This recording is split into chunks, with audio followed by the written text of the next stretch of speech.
కేవలం రోడ్లు వేయడానికి, కేవలం కరెంట్ ఇవ్వడానికి, కేవలం నీళ్ళు ఇవ్వడానికి, కేవలం డ్రైనేజ్ కనెక్షన్లు ఇవ్వడానికి, ఇటువంటి బేసిక్ సదుపాయాలను కల్పించడానికి ఈ లెక్క ప్రకారమే, ఈయన ఇచ్చిన లెక్కల ప్రకారమే ఎకరాకు 2 కోట్ల రూపాయలు ఇంటూ 1,00,000 ఎకరాలు అంటే ఏకంగా 2 లక్షల కోట్లు కావాలి. ఇది చాలా చాలా ఇంపార్టెంట్ పాయింట్. భవిష్యత్తులో ఈ ప్రాజెక్టు పూర్తయ్యేసరికి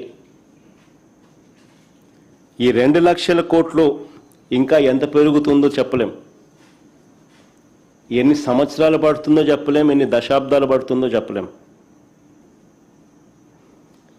ఈ సంవత్సరాలలో పట్టే ఈ దశాబ్దాల్లో ఈ 2 లక్షల కోట్లు కాస్త ఇంకా ఏ స్థాయికి పోతుందో కూడా చెప్పలేం.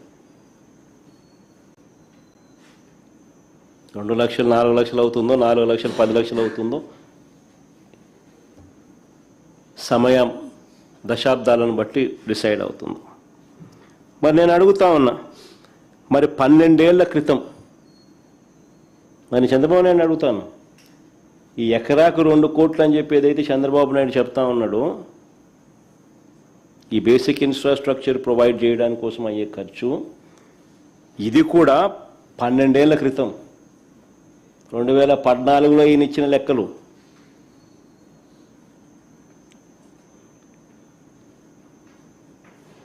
పన్నెండేళ్ల క్రితం లెక్కల ప్రకారమే 2 లక్షల కోట్లు పెట్టాల్సిన ఈ చంద్రబాబు విడిపోయిన రాష్ట్రానికి 7 ఏళ్లు ముఖ్యమంత్రిగా ఉన్న ఈ చంద్రబాబు ఇప్పటి వరకు ఎంత పెట్టాడని అడుగుతా ఉన్నా.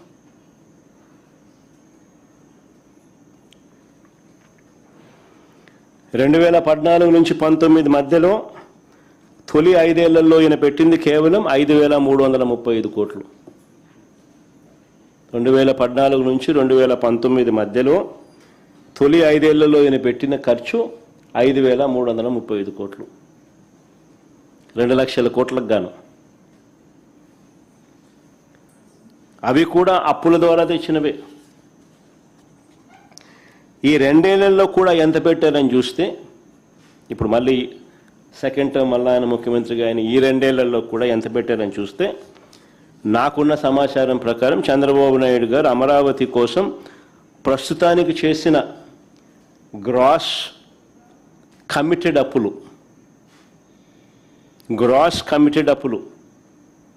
47,000 కోట్లలో ఇప్పటికే డ్రా చేసింది 13,000 కోట్లు. ఇందులో కూడా ఇక్కడ భలే ఆశ్చర్యమైన విషయం, ఇందులో కూడా మొబిలైజేషన్ అడ్వాన్సులుగా ఇచ్చింది 5,500 కోట్లు. 10% చేయడము, 8% తీసుకోవడం కమిషన్. అసలు ఇంతవరకు మా హయాంలో ఎప్పుడు మొబిలైజేషన్ అడ్వాన్స్ అనేది లేదు. పని చేస్తే బిల్లులు పెడితే ఇస్తాం. ఈయన వచ్చినాక దాన్ని మార్చి మొబిలైజేషన్ అడ్వాన్స్ తీసుకొచ్చినాడు.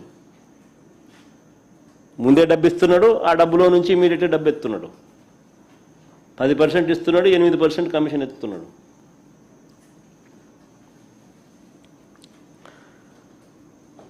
కేవలం 2,500 కోట్లు మాత్రమే బిల్లుల కింద ఇచ్చాడు ఈ 2 ఏళ్లలో.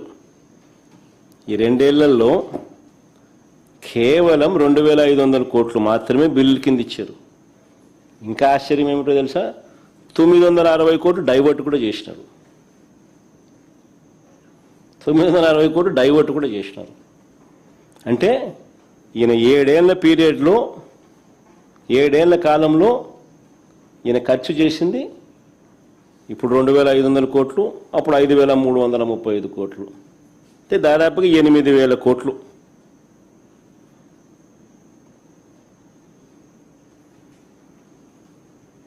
మరి కేవలం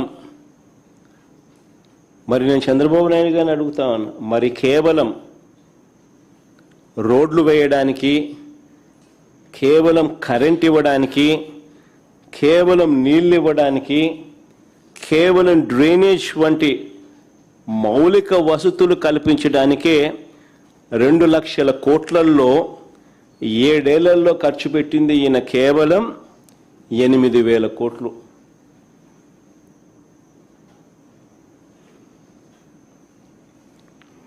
మరి 7 ఏళ్లలో 8,000 కోట్లు పెడితే ఇక 2 లక్షల కోట్లు పెట్టడానికి ఎన్ని సంవత్సరాలు పడుతుంది, ఎన్ని దశాబ్దాలు పడుతుంది?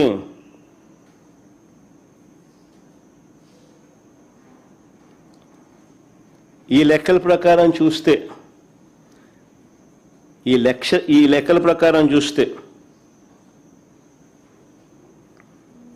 అందరూ కూడా ఆలోచన చేయాలి ఈ విషయాలన్నీ కూడా.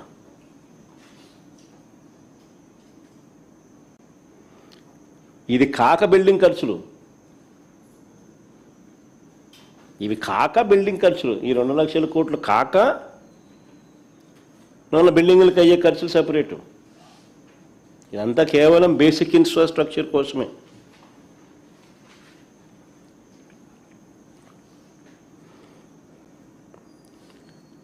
ఆశ్చర్యం ఏమిటో తెలుసా? కేవలం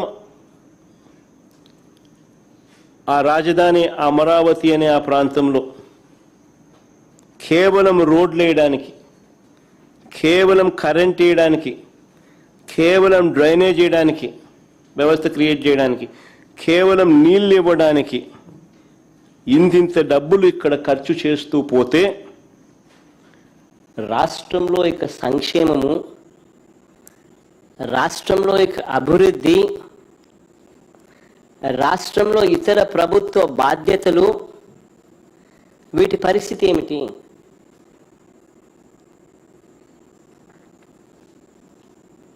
ఇది చాలా చాలా ఇంపార్టెంట్ పాయింట్.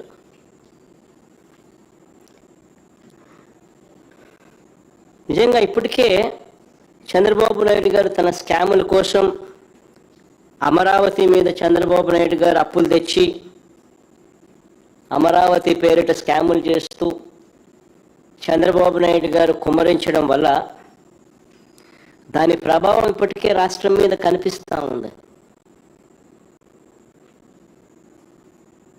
ఇప్పటికే మీరు గమనిస్తే రాష్ట్రంలో నాడు నేడు పనులు ఆగిపోయాయి. స్కూళ్ళు, హాస్పిటళ్ళు పట్టించుకునే నాతులు లేడు.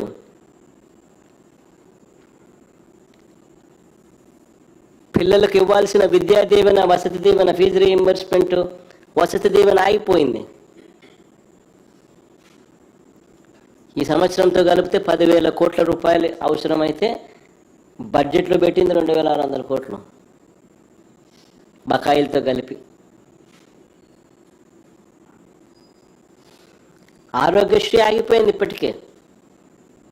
ఈరోజు పేపర్లో ఏకంగా బోర్డు తిప్పేసినారు రాష్ట్ర ప్రభుత్వం మీద నిరసన తెలుపుతూ. నెట్వర్క్ హాస్పిటల్లో పేదవాడికి ఉచితంగా వైద్యం చేసే కార్యక్రమానికి ఫుల్ స్టాప్ పెడుతూ స్ట్రైక్ కాల్ ఇచ్చినారు. వ్యవసాయం పూర్తిగా దెబ్బతినింది.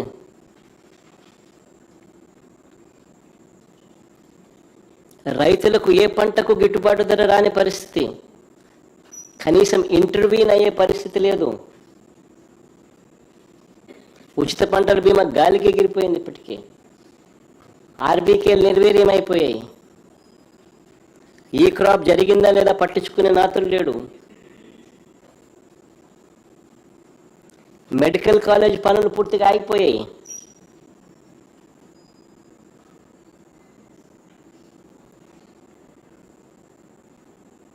$5,000 కోట్లు ఖర్చు అయ్యేది. సంవత్సరానికి 1,000 కోట్లు పెడితే చాలు మెడికల్ కాలేజీలు పూర్తయ్యే పరిస్థితి నుంచి ఆగిపోయాయి.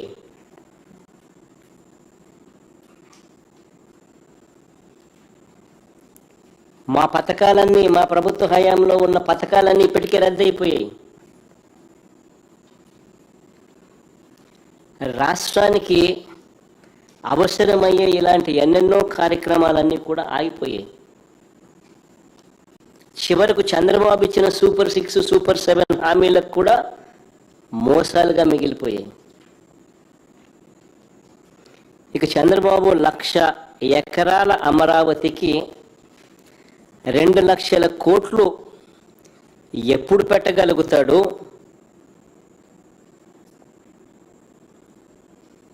ఎలా పెట్టగలుగుతాడు? ప్రజలకు ప్రభుత్వం తప్పనిసరిగా బాధ్యతాయుతంగా చేయాల్సిన మంచి ఎప్పుడు జరుగుతుంది? ఎలా జరుగుతుంది? ఉద్యోగస్తులకు 36,000 కోట్లు బకాయిలు ఇప్పటికే.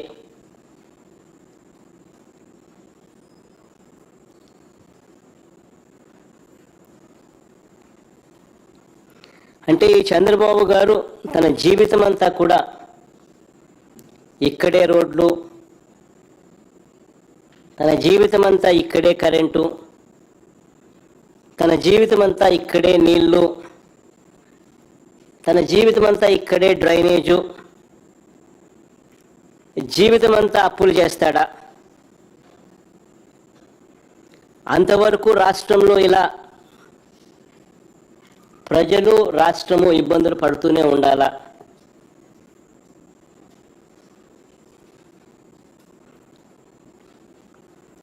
ఇలాంటి పరిస్థితుల్లో చంద్రబాబు చెప్పిన 1,00,000 ఎకరాల అమరావతి ఎప్పటికి పూర్తవుతుంది? 2 లక్షల కోట్లు పెట్టే స్తోమత మనకు ఉందా? ప్రతి ఒక్కరు ఆలోచన చేయాలి ఈ విషయాలన్నీ కూడా. ఎందుకనంటే బుడిదేయడం సులభం, కానీ ప్రాక్టికల్గా ఆలోచనలు అన్నది ఒక లీడర్గా, ఒక స్టేట్స్మెన్గా చేయాల్సిన ధర్మం నాయకులపై ఉంటుంది. ఈ ప్రశ్నలన్నీ కూడా అడుగుతున్నారనే అసెంబ్లీలో తీర్మానం అంటూ, అది కూడా కౌన్సిల్ను పిలవకుండా, తానేదో గొప్పగా సాధించినట్లుగా ప్రజలను పూర్తిగా మభ్యపెడుతూ తాను చేసే స్కాములకు స్టాంప్ వేసుకునే కార్యక్రమం, డైవర్ట్ చేసే కార్యక్రమాన్ని మాత్రమే వాడుకుంటున్నారు. అమరావతి, నిజంగా అమరావతిలో జరిగిన స్కాముల గురించి కొన్ని ఉదాహరణలు చెప్తాను నేను. అమరావతిలో టెండర్లు ఒక్కసారి గమనిస్తే 2018లో ఏ పనులు ఎవరు చేశారో 2024లో టెండర్లు రద్దు చేసిన తర్వాత కూడా మళ్ళీ అవే కంపెనీలకు పనులు దక్కాయి. ఇది నిజంగా అందరూ గమనించాలి. ఇది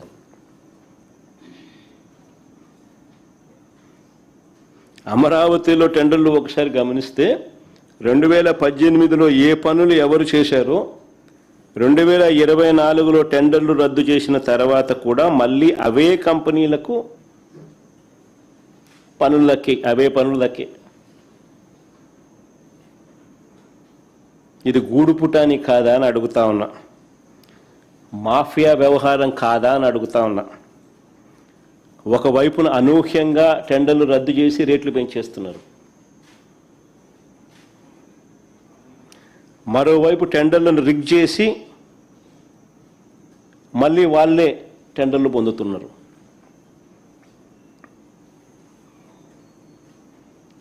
ఇంకా ఆశ్చర్యం ఏమిటో తెలుసా? ల్యాండ్ ఫ్రీ, ఇసుక ఫ్రీ, కరెంటు ఛార్జీల్లో రాయితీలు, జిఎస్టీ మినహాయింపు, సీనరేజ్ మినహాయింపు, ఎన్ఏసి మినహాయింపులు, ఇవన్నీ రాయితీలే. ఇవన్నీ ఉన్నా సరే స్క్వేర్ ఫీట్కు 11,000 నుంచి 14,000 రూపాయలు.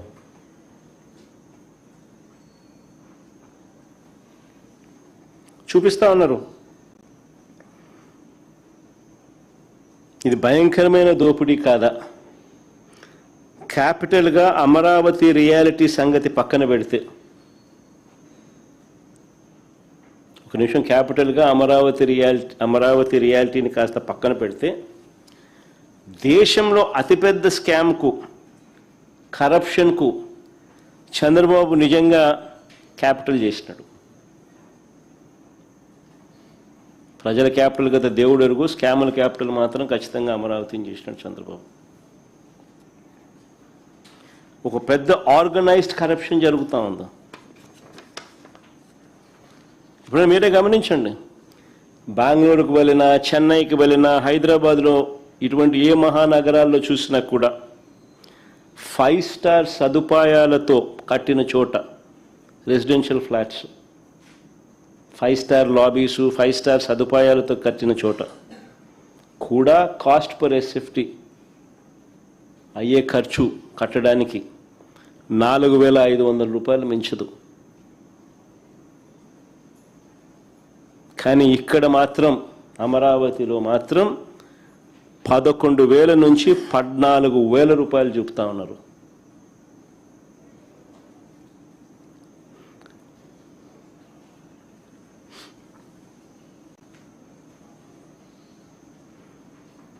అది కూడా 11,000 నుంచి 13,000 చూపుతున్నారు. అది కూడా మళ్ళీ ఇన్ని రాయితీలు ఇచ్చిన తర్వాత,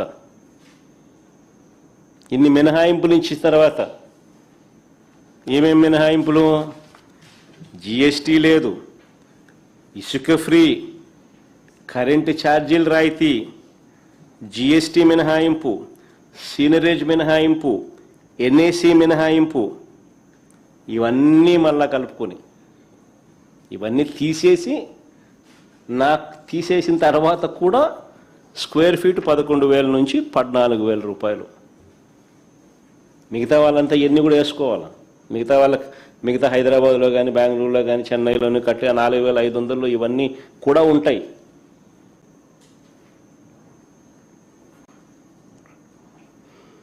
ఉదాహరణకు నేను చెప్తా ఉన్నాను, ఉదాహరణకు చంద్రబాబు కట్టాలనుకుంటున్న 5 టవర్లు, వాటి టెండర్ల పరిస్థితి ఒక్కసారి గమనించమని కోరుతా ఉన్నా. వీళ్ళు చేసే దోపిడీ నిజంగా వీరప్పన్ కూడా సరిపోడు, ఆ లెవెల్ దోపిడీ. సెక్రటేరియట్లో టవర్ 1, టవర్ 2, సెక్రటేరియట్లో టవర్ 1, టవర్ 2 చూడండి, కావాలంటే మీరే స్క్రీన్ మీద కూడా చెప్తా ఉన్నా. Hindu article dated 27th April 2025, హిందూలో పబ్లిష్ చేసిన ఆర్టికల్. సెక్రటేరియట్లో టవర్ 1, టవర్ 2,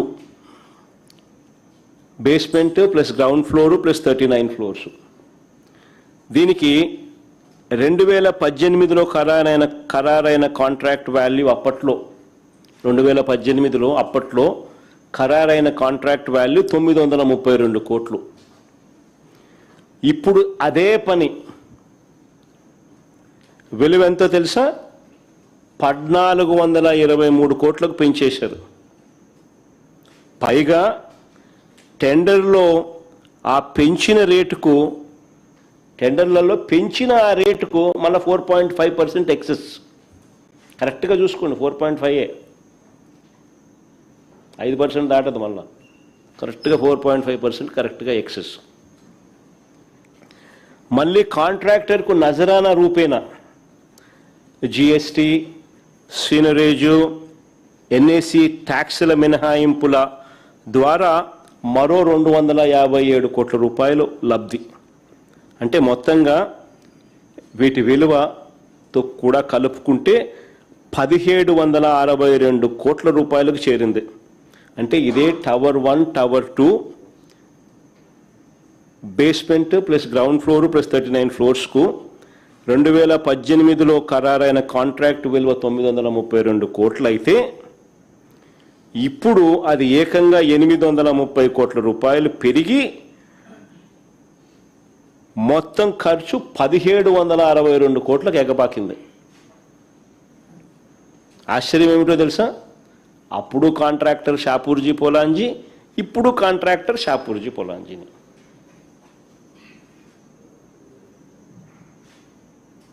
భలే విచిత్రంగా కనిపిస్తాయి. అలాగే టవర్ 3, టవర్ 4 తీసుకోండి. టవర్ 3, టవర్ 4లో అది కూడా basement plus ground floor plus 39 floors. 2018లో ఖరారైన కాంట్రాక్ట్ వాల్యూ అప్పట్లో 784 కోట్లు. ఇప్పుడు అదే పని విలువ 1247 కోట్లు. ఈ 1247 కోట్లకు పెంచేసిన తర్వాత దాని మీద మళ్ళీ కరెక్ట్గా 4.54% ఎక్సెస్.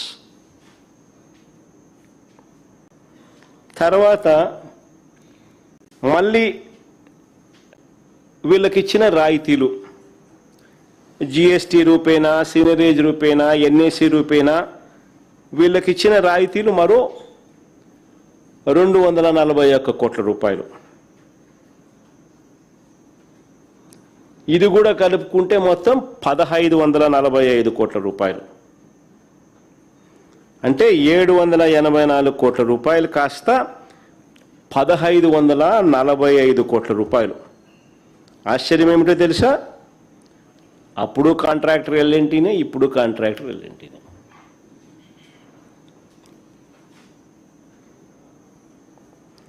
అలా వీటి అన్నిట్లో కూడా ఈ రేట్లలో మీకు చెప్పడం మర్చిపోయినా, ఇసుకే ఫ్రీ,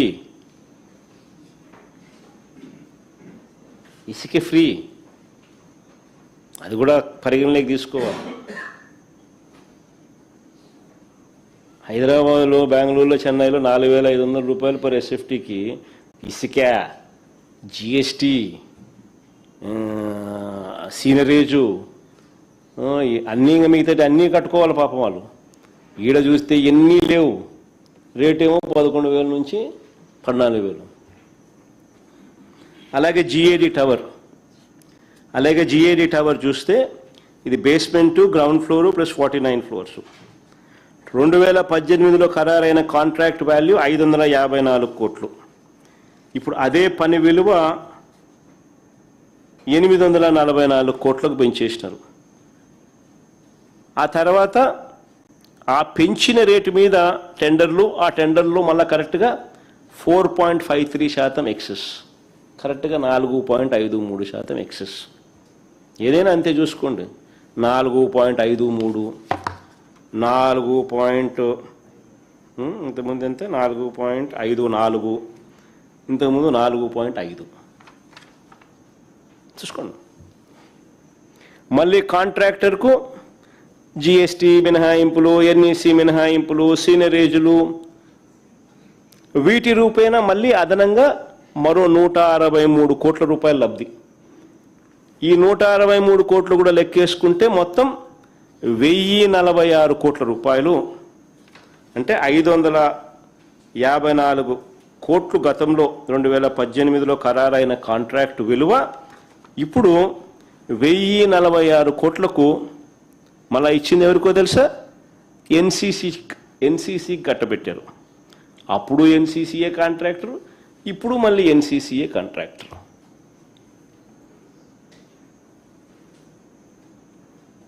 అలా ఇవన్నీ సుమా ఇసుక ఫ్రీ.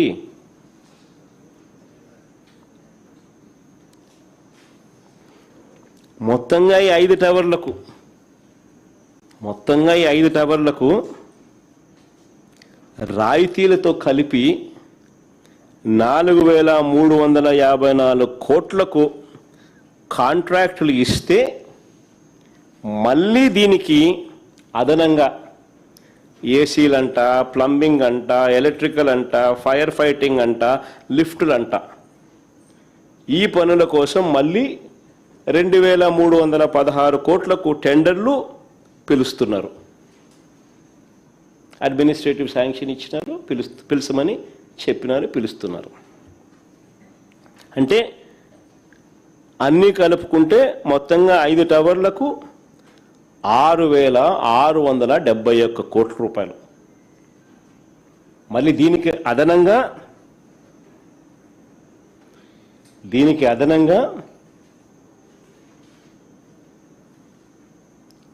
ఆ కట్టే ఆ గవర్నమెంట్ కాంప్లెక్స్లలో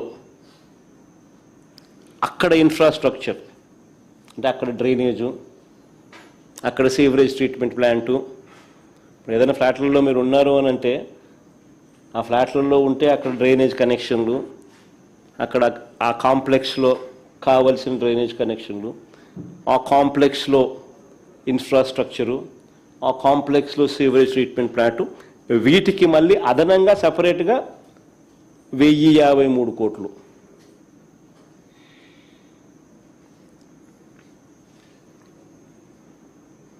ఎక్కడైనా మీరు ఫ్లాట్లు ఏదైనా పోయినా కూడా లేకపోతే మీరే కట్టాలనుకున్నా ఫ్లాట్లు కట్టడమే కాకుండా ఆ ఫ్లాట్లకు మీరు ఆ కాంప్లెక్స్లో ఇవన్నీ కూడా ప్రొవైడ్ చేయాలి.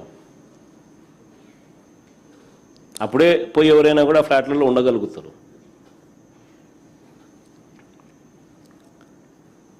ఈ 5 టవర్లకు బిల్టప్ ఏరియా 52,20,496 SFT. అంటే స్క్వేర్ ఫీట్కు 14,795 రూపాయలు పర్ SFT.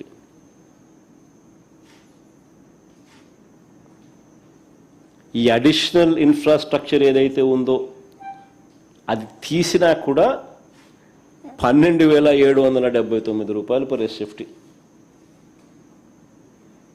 దీనికి ఆ గవర్నమెంట్ కాంప్లెక్స్లో అడిషనల్ ఇన్ఫ్రాస్ట్రక్చర్, ఈ ఇన్ఫ్రాస్ట్రక్చర్ అంతా 1053 కోట్లు కూడా కలిపితే స్క్వేర్ ఫీట్కు 14,795 రూపాయలు పర్ SFT.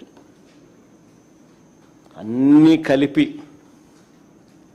4,500తో చేస్తున్నారు హైదరాబాద్లో, బెంగళూరులో, చెన్నైలో. ఇక్కడ ఇన్ని మినహాయింపులతో ఈ రేట్లు. ఇలా ఇసుక ఫ్రీ, అది మర్చిపోకూడదు అందరం. ఇసుక ఫ్రీ అనేది వెరీ ఇంపార్టెంట్ కదా బిల్డింగ్ కన్స్ట్రక్షన్. 5 టవర్లకు 52,20,496 SFT. ఆశ్చర్యం ఏమిటో తెలుసా, ఒకవైపునేమో ఇంతింత డబ్బులు ఖర్చు పెట్టి కడతా ఉన్నారు, మరోవైపున తాత్కాలిక సచివాలయము, తాత్కాలిక అసెంబ్లీ అని చెప్పి వీటిలో వేస్ట్ చేసిన అమౌంట్ ఎంతో తెలుసా, 1,100 కోట్లు. ఎందుకు కట్టినారయ్యా మరి ఉన్న సచివాలయము, ఉన్న అసెంబ్లీ? 1,100 కోట్ల రూపాయలు ఖర్చు పెట్టి కట్టినారు. ఇప్పుడు అది తాత్కాలికమంట అని మళ్ళా ఇప్పుడు ఇంత కడతా ఉన్నారు. 6,671 కోట్లు ప్లస్ 1,053 కోట్లు పెట్టి మళ్ళా కడతా ఉన్నారు. అంటే 1,100 కోట్లు ఏం కావాలా, గంగలో పోసినట్టే కదా. తెలంగాణలో కేసీఆర్ గారు ఈ మధ్యకాలంలోనే సెక్రటేరియట్ బిల్డింగును 28 ఎకరాల్లో కట్టినాడు, 10 లక్షల SFT. అంతకన్నా ఎక్కువ, అదే చాలా లిబరల్. 615 కోట్లతో కట్టినాడు. పార్లమెంటు, దేశ రాజధాని ఢిల్లీలో పార్లమెంటు కొత్త భవనం 970 కోట్లు.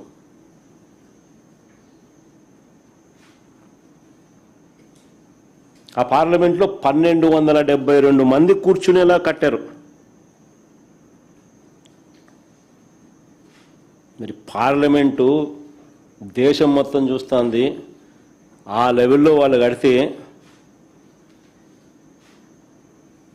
మన అసెంబ్లీ ఎంతో తెలుసా ఇప్పుడు కట్టేది? 1,449 కోట్లు. పార్లమెంటు దాటినాం, కేసీఆర్ నెంబర్కు డబల్.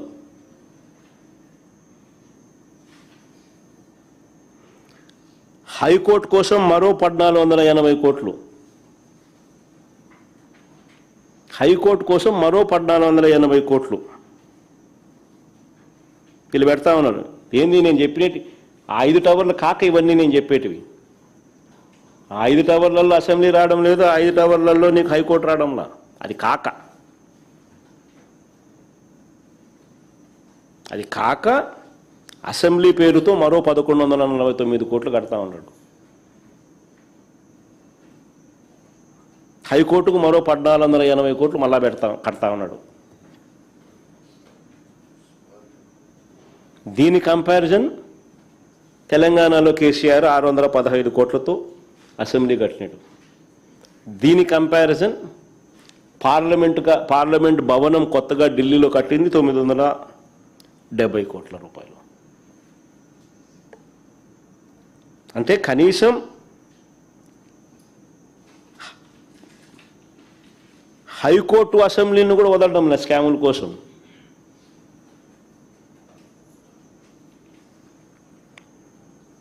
ఈయన దుబారా కోసం, ఈయన విచ్చలవిడి దోపిడీ కోసం చివరకు సరే మిగతా వాటిలో స్కాములు ఇంకా ఎక్కువ కనిపిస్తూ ఉన్నాయి 5 టవర్లలో అటువంటి పనులలో. కానీ హైకోర్టులు అండ్ అసెంబ్లీని కూడా వదలడంలా, చట్టసభలు కూడా వదలడంలా.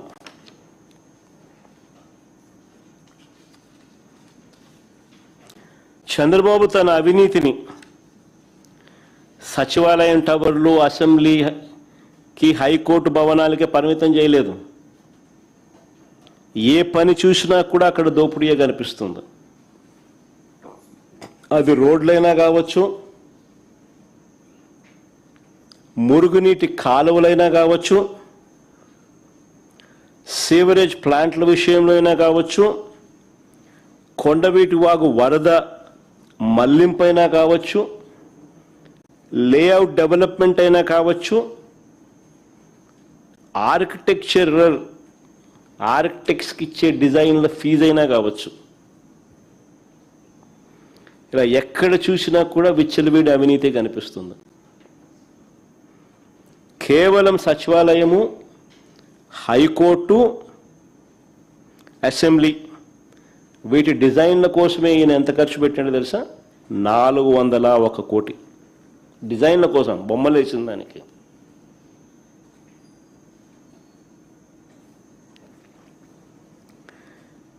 కొండవీటి వాగు నుంచి వారధి వరకు, కొండవీటి వాగు నుంచి వారధి వరకు ఫ్లైఓవర్ కోసమే కిలోమీటర్కు 170 కోట్లు పెట్టినాడు. కిలోమీటర్కు 170 కోట్లు ఖర్చు చేసినాడు. అదే మా హయాంలో బెంచ్ సర్కిల్లో మీ కళ్ళ ముందున ఫ్లైఓవర్ కనిపిస్తుంది, మా హయాంలోనే కట్టాం. కిలోమీటర్కు 35 కోట్లు మాకైంది ఖర్చు. మీరందరూ విజయవాడ పోతాను, అందరూ విజయవాడలో సిటీలో నుంచి పోతాంటారు. రెండో ఫ్లైఓవర్ కనిపిస్తుంది, మన హయాంలోనే కట్టాం పూర్తిగా. 35 కోట్లు కిలోమీటర్కి అయితే ఇది 170 కోట్లు.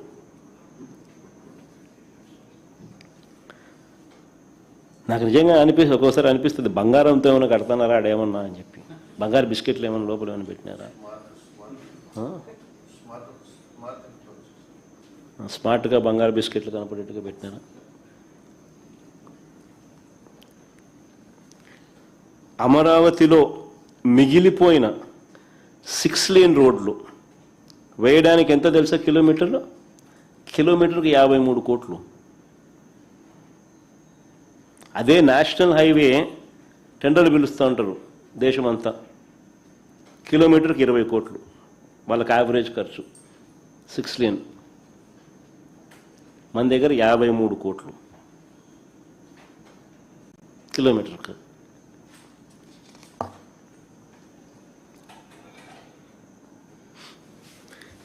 ఈ దోపిడీని మనం ప్రశ్నించకూడదట, అడగకూడదట,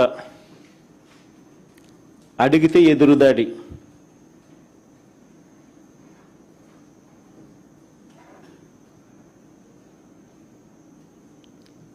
అడిగితే అమరావతికి మీరు వ్యతిరేకం.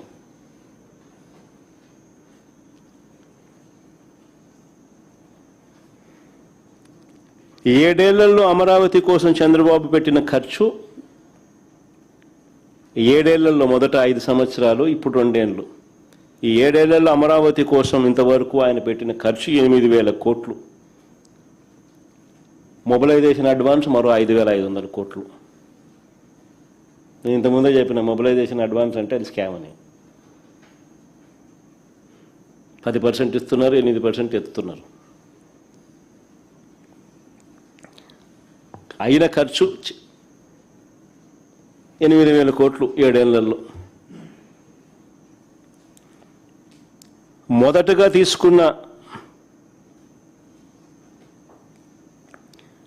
నేను అడుగుతాను, ఈ 8,000 కోట్లలో ప్లస్ మొబిలైజేషన్ 5,500 కోట్లలో మనకి ఏం కనిపిస్తూ ఉన్నాయి? స్కాములు తప్ప.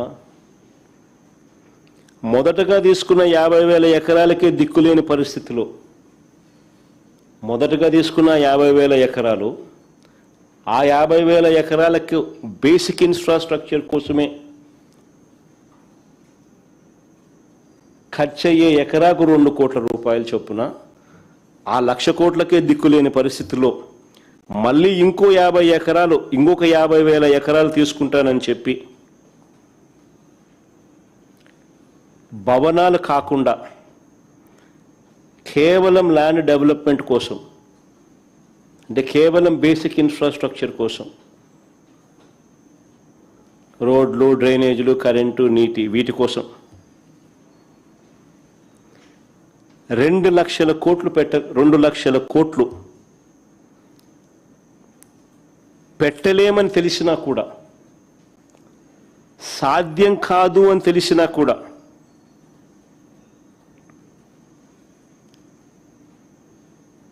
ఇది అందరు నిజంగా గమనించాల. అమరావతికి ఎవరూ వ్యతిరేకం కాదు,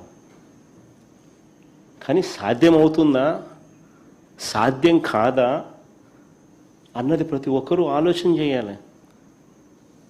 మనం లీడర్లుగా ఉంటూ మన స్కాముల కోసం అసాధ్యమని తెలిసింది, సాధ్యం కాదని తెలిసింది, స్కాముల కోసం తెలిసి ఉండి కూడా ప్రజలను మభ్యపెడుతూ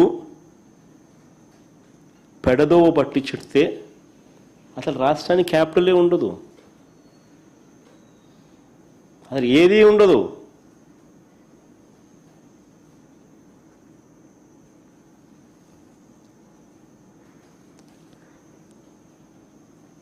డెవలప్మెంట్ కోసమే ఇటు రోడ్లు అక్కడ వేయడానికి, కరెంటు వేయడానికి, ఎలక్ట్రిసిటీ, సేవరేజ్ కనెక్షన్లకు, ఇటువంటి బేసిక్ ఇన్ఫ్రాస్ట్రక్చర్ కోసమే 2 లక్షల కోట్లు అవసరమని తెలిసినా కూడా అది అసాధ్యమని చెప్పి కళ్ళ ముందే కనిపిస్తూ ఉన్నప్పటికీ ఇంకా రైతుల్ని, ప్రజల్ని మభ్యపెట్టాలని తాను ఉన్నన్ని నాళ్ళు అప్పులు తెచ్చి అమరావతి పేరు చెప్పి స్కాములు చేసి దోపిడీ చేసేది ఆయన ప్లాను.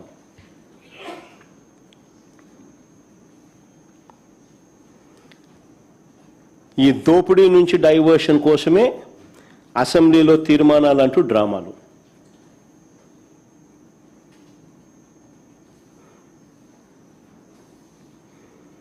నిజంగా ఇంతకుముందే నేను చెప్పినాం,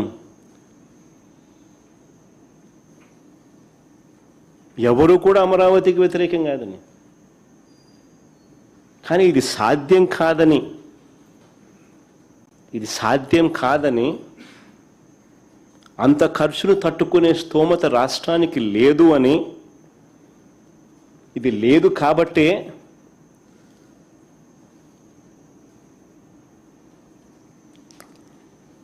ప్రజలకు భారం ఉండకూడదని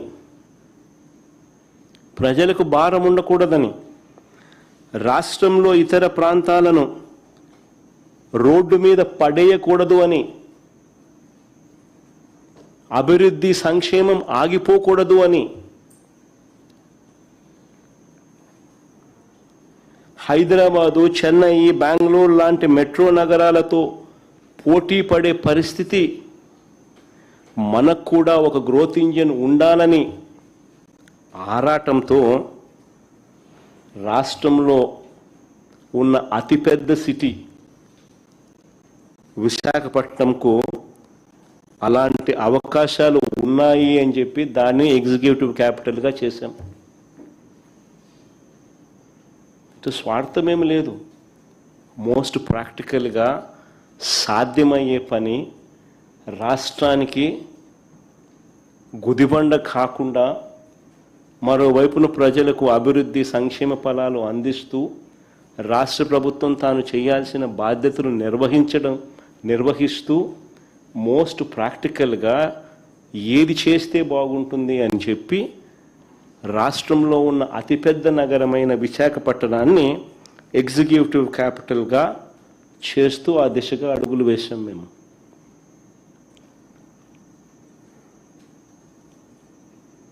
కర్నూలును న్యాయ రాజధానిగా పెట్టాలనుకున్నాం. శ్రీబాగ్ ఒడంబడిక మెడ్రాస్ ప్రెసిడెన్సీ నుంచి చూస్తే కొన్ని సంవత్సరాలు కొద్ది రోజుల పాటు కర్నూలు రాజధానిగా ఉండేది.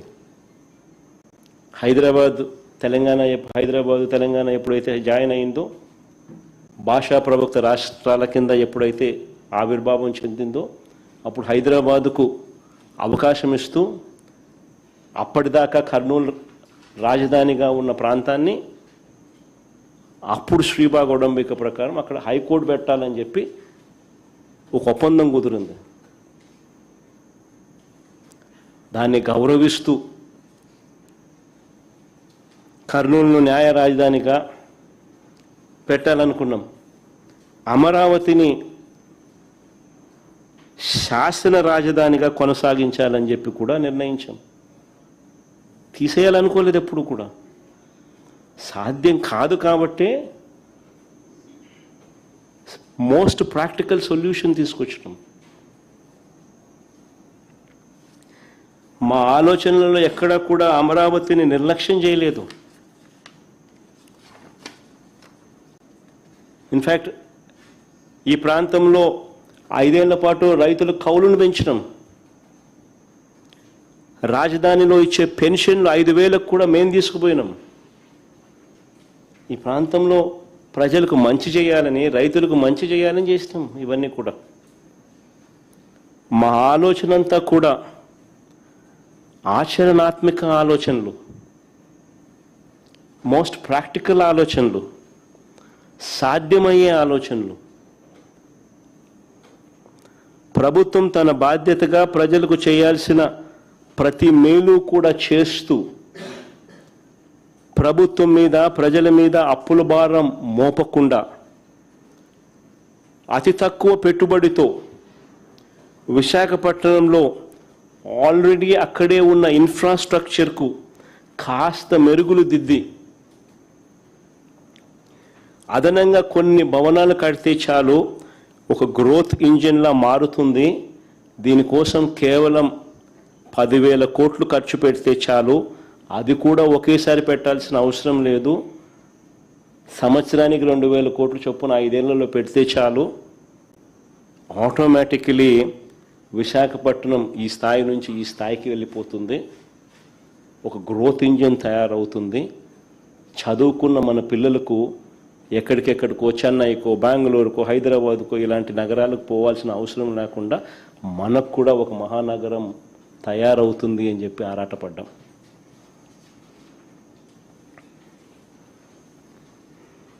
కానీ దీని మీద చంద్రబాబు నాయుడు గారు, ఆయన ఎల్లో మీడియా వాళ్ళ ముఠా కేవలం వాళ్ళ స్వార్థం కోసం, వాళ్ళ బినామీలు, వాళ్ళ ఆస్తులు, వాళ్ళు కొనుగోలు చేసిన ల్యాండ్ రేట్లు పెంచుకునే దానికోసం చెప్పని అబద్ధాలు లేదు. అంత దారుణంగా విషపూరిత ప్రచారాలు చేశారు. నిజంగా నేను చెప్తా ఉన్నాను, నాకు సంకుచితమైన ఆలోచన నాకు గన ఉంటే రాయలసీమలోనే రాజధాని పెట్టేవాడిని. విశాఖపట్నంకి ఎందుకు పెట్టాలా? విశాఖపట్నంలో ఎందుకు పెట్టాలా? నాకు నిజంగానే సంకుచితమైన ఆలోచనే కనుక ఉండింటే అసలు నేను ముఖ్యమంత్రి కాకమునిపై ఇక్కడ చంద్రబాబు నాయుడు భూములు కొనలా, ఇల్లు కట్టలా. కానీ జగన్ ఇక్కడే భూమి కొన్నాడు. ఈ సొంత ఇల్లు, సొంత భూమి నేను కొన్నా.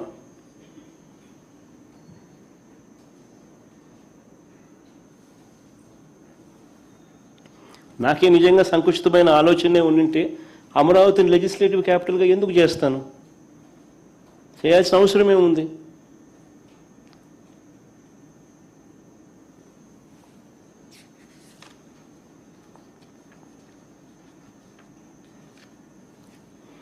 ఇవాళ చంద్రబాబు నాయుడు గారు ఎగ్జిక్యూటివ్ క్యాపిటల్గా విశాఖపట్నాన్ని రద్దు చేసినట్టు,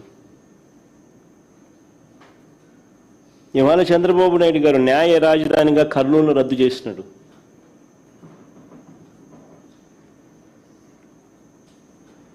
పోనీ అమరావతిలో 2 లక్షల కోట్లు ఎప్పుడు పెట్టగలడో చెప్పగలడా?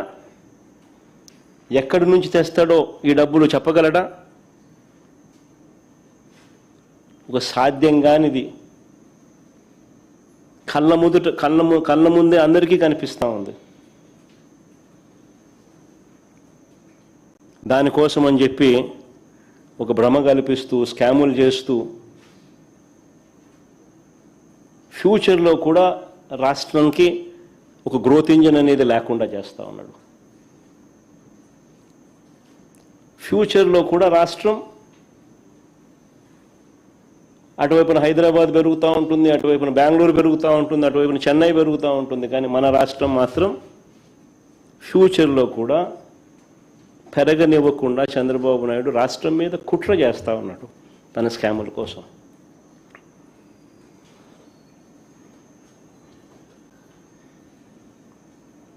నేను అడుగుతా ఉన్నా, ఒకవైపున ఇన్ని లక్షల కోట్ల రూపాయలు పెట్టడం అసాధ్యమని చెప్పి ఒకవైపున కనిపిస్తూ ఉంటే, మరోవైపు రాష్ట్ర ప్రభుత్వం బాధ్యతగా చేయాల్సిన పనులు,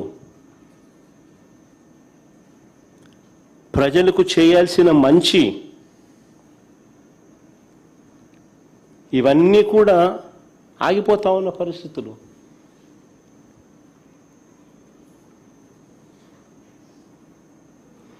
రెండేళ్లు పూర్తి కాకమునిపే చంద్రబాబు నాయుడు గారు చేసిన గ్రాసు కమిటెడ్ రూపంలో అప్పులు 3,37,000 కోట్ల రూపాయలు. ఈరోజు అప్పు చేస్తే తప్ప జీతాలు కూడా ఇవ్వలేని పరిస్థితి.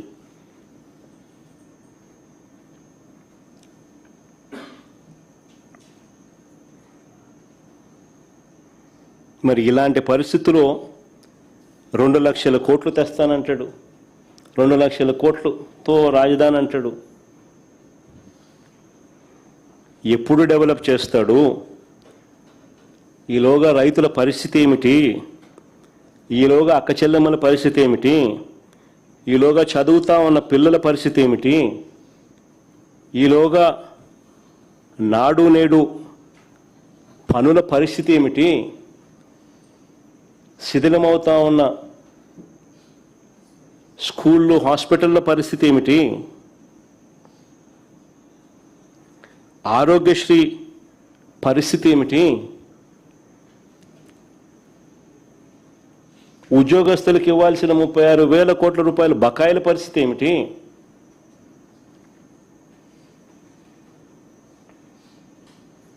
ఇక తప్పనిసరిగా ప్రభుత్వం చేయాల్సిన బాధ్యతలు, వీటి పరిస్థితి ఏమిటి?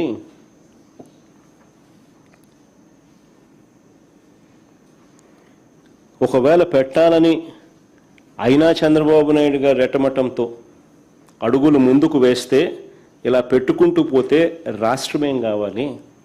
రాష్ట్ర ప్రజలు ఏం కావాలి? వీళ్ళ సంక్షేమము, అభివృద్ధి ఏం కావాలి? రాష్ట్రానికి సంబంధించిన మిగిలిన బాధ్యతల పరిస్థితి ఏమిటి? మిగతా ప్రాంతాలు ఏం కావాలి?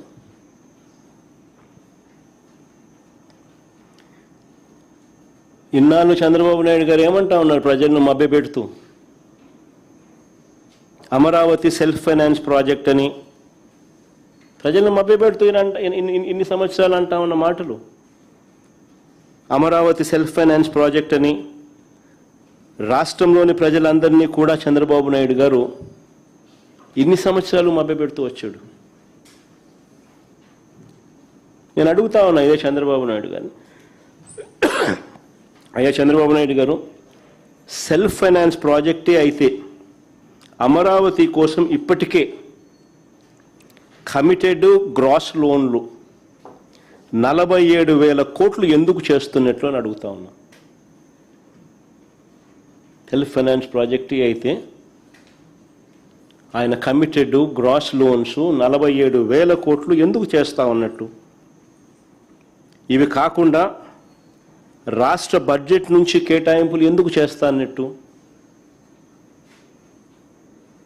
ఈ లోన్లే కాకుండా రాష్ట్ర బడ్జెట్ నుంచి కేటాయింపులు ఎందుకు చేస్తా ఉన్నారు? రాజధాని కోసం తెస్తున్న రుణాలకు రాష్ట్ర ప్రభుత్వం నుంచి గ్యారంటీలు ఎందుకు ఇస్తా ఉన్నారు? ఇదే సెల్ఫ్ ఫైనాన్స్ ప్రాజెక్టే అయితే ఎందుకు రాష్ట్ర ప్రభుత్వం నుంచి రాజధాని కోసం తెస్తున్న రుణాలకు రాష్ట్ర ప్రభుత్వం నుంచి గ్యారంటీలు ఎందుకు ఇస్తున్నట్టు? భూమిని అమ్మి డబ్బు తెస్తానని చెప్పిన వాడివి ఇన్ని వేల కోట్ల రూపాయల అప్పులు ప్రభుత్వ ఖజానాపై ఎందుకు భారం మోపుతున్నారని అడుగుతా ఉన్నా.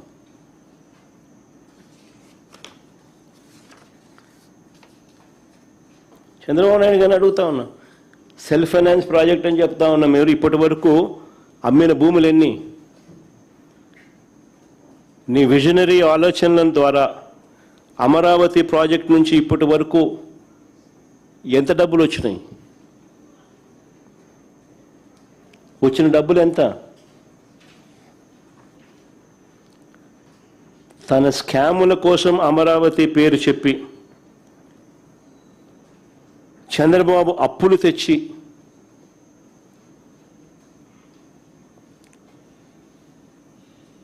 దాని ప్రభావం ఇంతకుముందే నేను చెప్పా, రాష్ట్రంలో ఇప్పటికే దాని ప్రభావం కనిపిస్తూ ఉంది అని చెప్పి.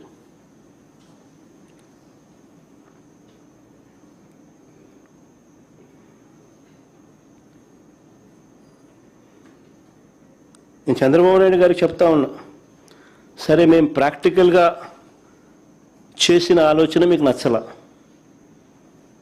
Okay fine. మేము చాలా ప్రాక్టికల్గా ప్రజల బాగోగుల కోసం, రాష్ట్రానికి మంచి కోసం మేము చేసిన ఆలోచనలు మీకు నచ్చలా. పోనీ మేము ప్లాన్ బి ఇచ్చినాం, మేము చేసిన ప్లాన్ ఏ మీకు నచ్చలా. పోనీ ప్లాన్ బి మేము మీకు ఇచ్చాం కదా, ప్లాన్ బి కింద మేము చెప్పిన ప్లాన్ గురించి ఆలోచించారా? అది లేదు.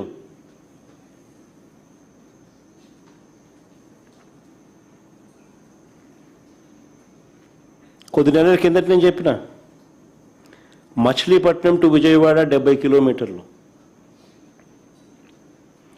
విజయవాడ టు గుంటూరు మరో 40 కిలోమీటర్లు. మచిలీపట్నంలో మేము కడతా ఉన్న పోర్టు, మా హయాంలో పోర్టుకు శ్రీకారం చుట్టాం, పనులు మొదలుపెట్టాం, పర్మిషన్లు తెచ్చాం, ల్యాండ్ ఇచ్చాం, ల్యాండ్ కొనుగోలు ఇచ్చినాం, ఫైనాన్షియల్ క్లోజర్ కంప్లీట్ చేసినాం. ఎవరితో ప్రమేయం లేకుండా దానికి డబ్బులు వచ్చేట్టుగా ఏర్పాట్లు చేశాం.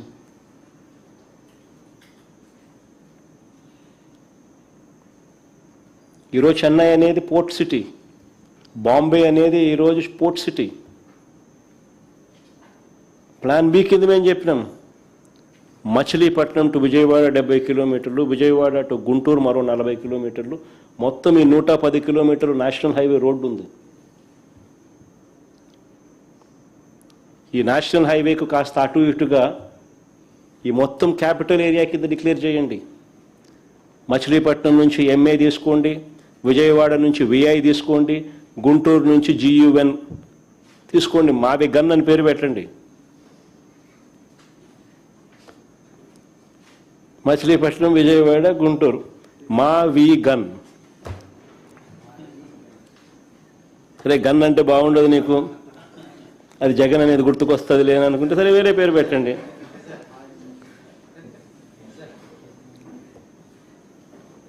మచిలీపట్నం నుంచి ఎంఏ తీసుకోండి, విజయవాడ నుంచి విఐ తీసుకోండి, గుంటూరు నుంచి జియుఎన్ తీసుకోండి, మా వి గన్ అని పెట్టండి. ప్రమాణమైన 110 కిలోమీటర్లు క్యాపిటల్ ఏరియాని డిక్లేర్ చేయండి, కారిడార్ కింద క్యాపిటల్ ఏరియాని.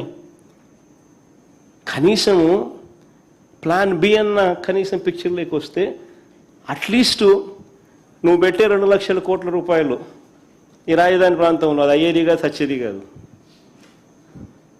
ఆ 2 లక్షల కోట్లలో 10% పెడితే చాలు. ఈ మచిలీపట్నంకు, ఈ విజయవాడకు, ఈ గుంటూరు మధ్య కనెక్టివిటీ కోసం, రింగ్ రోడ్లు, ఇతరాతర పనుల కోసం, ఇతర మౌలిక సదుపాయాలు, చిన్న చిన్న మౌలిక సదుపాయాల కోసం 10% పెడితే చాలు. ఈ మావిగన్, ఈ క్యాపిటల్ ప్రాంతం ఫ్యూచర్లో ఎకనామిక్ ఇంజిన్ అవుతుంది.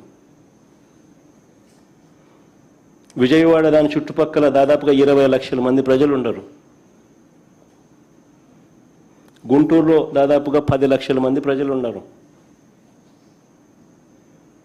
మచిలీపట్నంలో దాదాపుగా 3-4 లక్షల మంది ప్రజలు ఉన్నారు.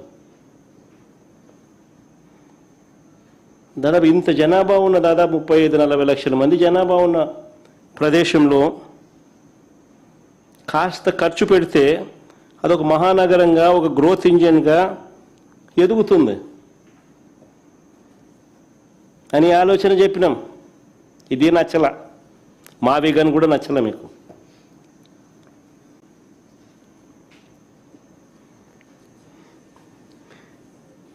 లేదు దీంట్లో స్కాములు చేయలేము, ఆల్రెడీ రోడ్లు ఉన్నాయి, ఆల్రెడీ ఇన్ఫ్రాస్ట్రక్చర్, ఇంకా స్కాములు చేసేదానికి అవకాశం ఏం లేదు. మేము ఆ 2 లక్షల కోట్ల స్కామ్ ఏమి కనపడుతుంది, మాకు 2 లక్షల కోట్లే పెట్టాలా, ఆన్నే స్కాములు చేయొచ్చు మేము. రాష్ట్రం ఎటుపోతే మనకేమి, రాజధాని రాష్ట్రానికి లేకపోతే మనకేమి, మన చదువుకున్న పిల్లలకు ఉద్యోగాలు రాష్ట్రంలో రాకపోతే మనకేమి అని చంద్రబాబు నాయుడు గారి ఆలోచనలు. అందుకనే దీనికన్నా లేదు 1,00,000 ఎకరాల్లో రాజధాని కోసమే కట్టాలా, దానికి 2 లక్షల కోట్లు బేసిక్ ఇన్ఫ్రాస్ట్రక్చర్ కోసమే పెట్టాలా,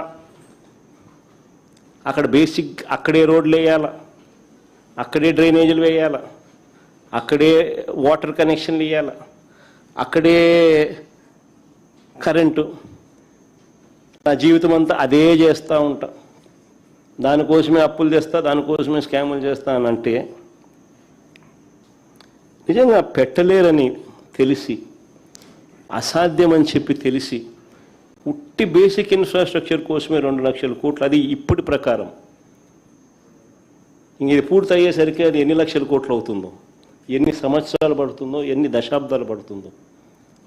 సో సాధ్యం కానిది ఒక పెట్టలేరని తెలిసి కేవలం నీ స్వార్థం కోసం నువ్వు నీ బినామీల ఆస్తుల విలువలు పెంచుకునే దానికోసం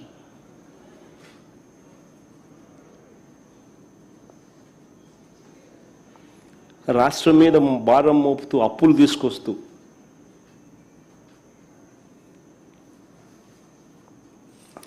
రాష్ట్రానికి సంబంధించిన సంక్షేమాన్ని, అభివృద్ధిని పూర్తిగా గాలికి వదిలేసి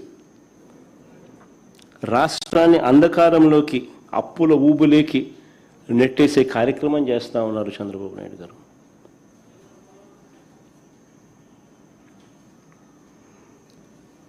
ఆశ్చర్యం ఏమిటో తెలుసా, మొన్న అసెంబ్లీ సమావేశాల్లో చంద్రబాబు నాయుడు గారు మాట్లాడింది చూస్తే ఇంకా ఆశ్చర్యం కలిగించే విషయాలు కొన్ని ఉన్నాయి. మొన్న అసెంబ్లీలో చంద్రబాబు నాయుడు గారు మాట్లాడింది చూస్తే ప్రజలకు పూర్తిగా ఒక విషయం అర్థమైపోయింది. లక్షల ఎకరాల అమరావతి లేదని, నవనగరాలు లేవని, ఎయిర్పోర్ట్ లేదని, రైల్వే స్టేషన్ లేదని, ఇంటర్నేషనల్ స్టేడియం లేదని చంద్రబాబు మాటల్లోనే స్పష్టంగా చెప్పాడు. ఏమని చెప్పినాడు? నారాయణను అడిగినాడంట ఈయన. నారాయణ ఈయనకు చెప్పినాడంట. ఏమని? ట్రంక్ ఇన్ఫ్రా 2022 మే 27కి అయిపోతుందంట. లేఅవుట్లన్నీ 2028 మే 27కి అయిపోతుందంట. 5 టవర్లు, అసెంబ్లీ, హైకోర్టు 2028 ఆగస్టు నాటికి పూర్తవుతాయట. ఈ మాటలన్నీ ఎవరు చెప్పినారు? నారాయణ అడిగితే నారాయణ చంద్రబాబు నాయుడు చెప్పినాడంట.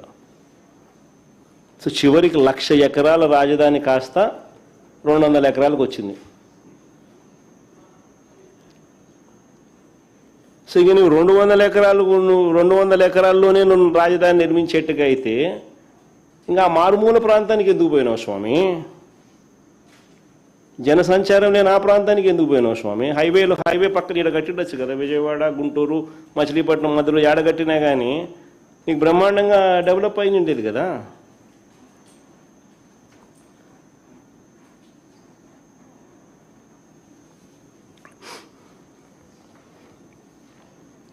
రాజధాని విషయంలోనే కాదు, ఏ విషయంలో కూడా చంద్రబాబు నాయుడు గారికి ఆచరణాత్మక ధోరణి అన్నది ఎప్పుడూ లేదు. ఎప్పుడూ కూడా ఆయన ప్రాక్టికాలిటీకి చాలా దూరంగా ఉంటాడు. నిజంగానే ఆయనలో ప్రాక్టికల్ సెన్స్ కన్నా ఉండింటే, ఆచరణాత్మక ధోరణి కన్నా తనలో ఉండింటే ఇప్పటికి రాజధాని వచ్చేసిండు, అయిపోయింది ఇప్పటికి రాజధాని. ఏ హైవే పక్కన కట్టినంటే అయిపోయేది. ఈ పాటికి అది ఒక గ్రోత్ ఇంజన్లా కానీ ఈ పొద్దు ఎదిగింటుంది. ఆ బీజాలు పడుండేటివి